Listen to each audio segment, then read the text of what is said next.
Good morning and welcome back to the Broadcast Retirement Network. I'm Jeff Snyder and this is BRN for Wednesday, October 16th, 2019. And here are our top stories. State treasurers focus in on financial literacy and all the other issues that state treasurers are thinking about. Many in the corporate, not-for-profit, and the public sector are thinking closely about financial literacy.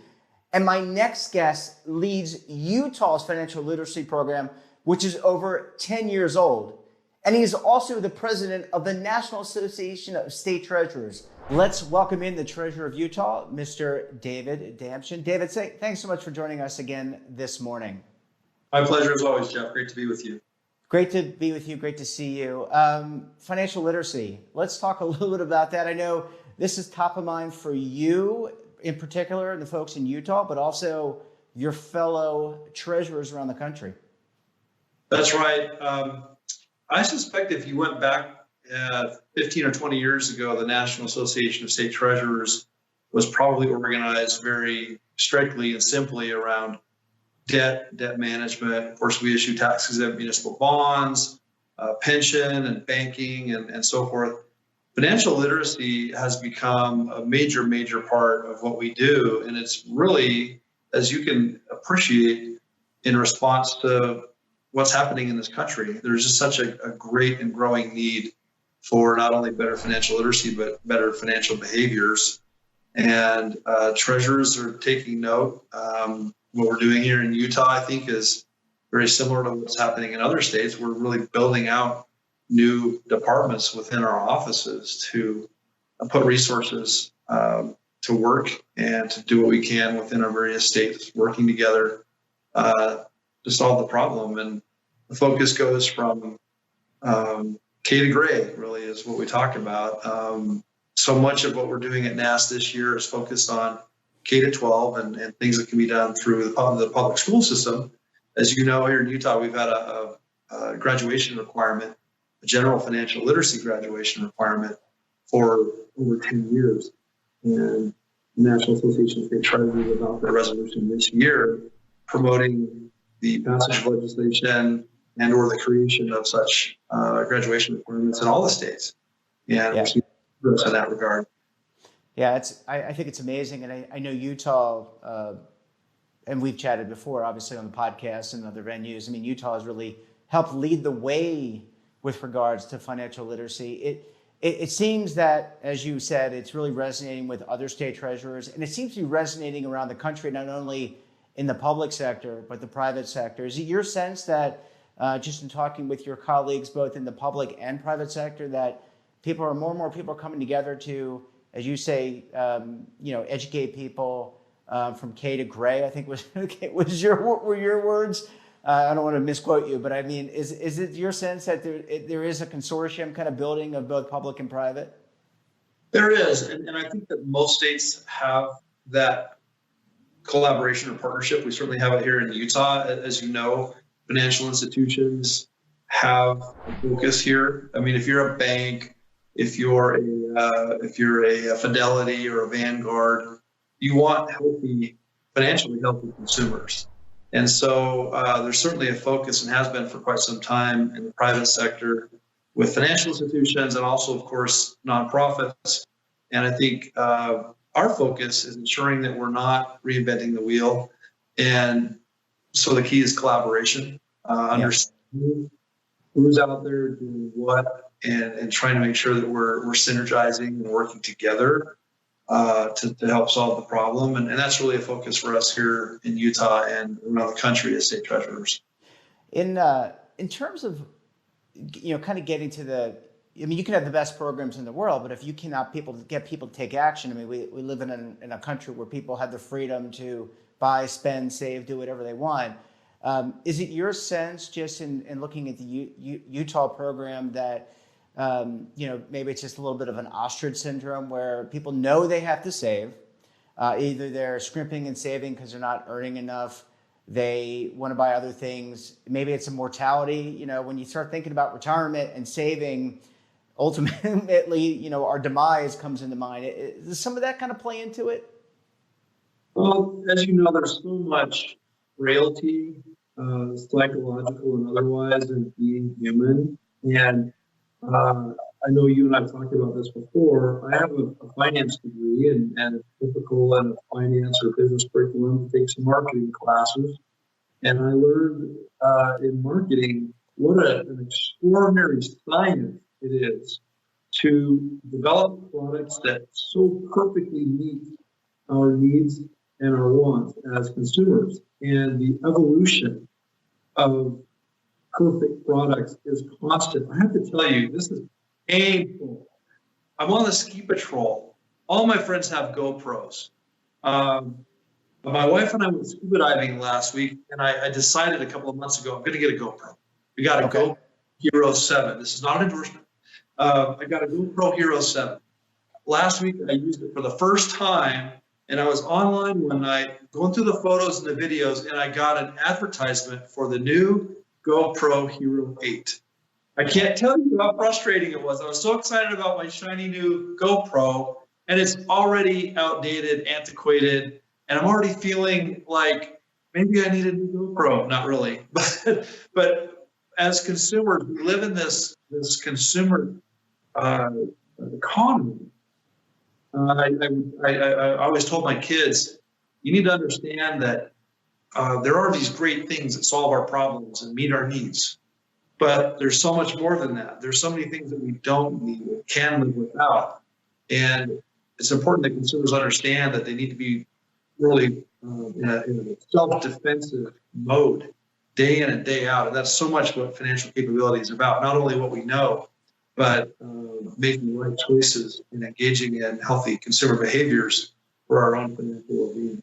Yeah, it's interesting you bring that up. And I thought you were going to start your own channel on YouTube, which you still probably can, the David Damschen diving channel, which would be really cool. But I think you're right. I think there is some level of distrust. I mean, when you're bombarded, we all are bombarded. If you go on, you're surfing the web, and you're bombarded by an ad from Google or an Amazon or someone like that, it kind of plants a seed, and that's all done by design. But when it comes to financial products in particular, and I think you've hinted at this before, there is a uniqueness for every American in terms of what he or she will need in retirement and what financial product or products will work for them. And it's a thoughtful process that has to occur. It's not just, hey, buy this annuity or buy this mutual fund or buy this stock or buy this bond and your life is going to be better, right? I mean, it is a thoughtful process. That's right, and it doesn't matter who you are or where you are in terms of age or your stage in life. That humanity that we all share makes us vulnerable to these impulses, and it's not bad. It's a very good thing. My wife and I went diving 14 years ago, and we rented a Nikonos specialized underwater dive camera with a strobe attachment. It was this big, and it used 35 millimeter film. Wow. And that's how we took pictures underwater 14 years ago. And this time we had a GoPro on a little stick, and we were shooting high definition video and still photos for less money than a Nikonos camera would have cost 15 years ago. It's wonderful, but we do have to pick and choose. We have to be smart in our personal economies. Absolutely. Well, I want to take a quick break. When we come back, if you would stick around, I want to talk about the National Association of State Treasurers and some of the other things that are on the minds of our treasurers out there. So stick around, and you stick around as well. We'll be right back right here on BRN AM.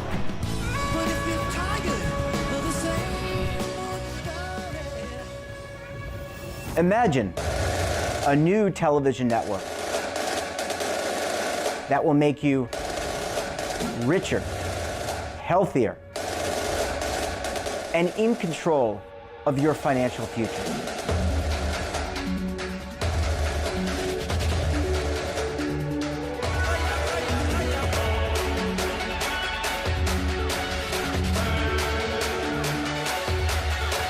This network is for the policewoman in Nashville, Tennessee, the baker in Dubuque, Iowa, the teacher in Lexington, Kentucky. We want to make the idea of savings in retirement culturally relevant. But what do you see as a defining issue of the midterms, especially for the smaller businesses? I mean, they are the lifeblood of the American economy.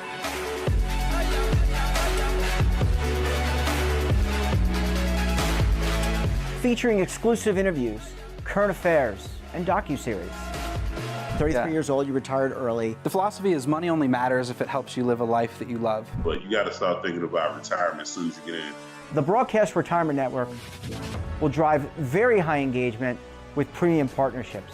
So this isn't retirement and savings for your parents or grandparents. This is for all Americans. And we're going to change the way you think about money.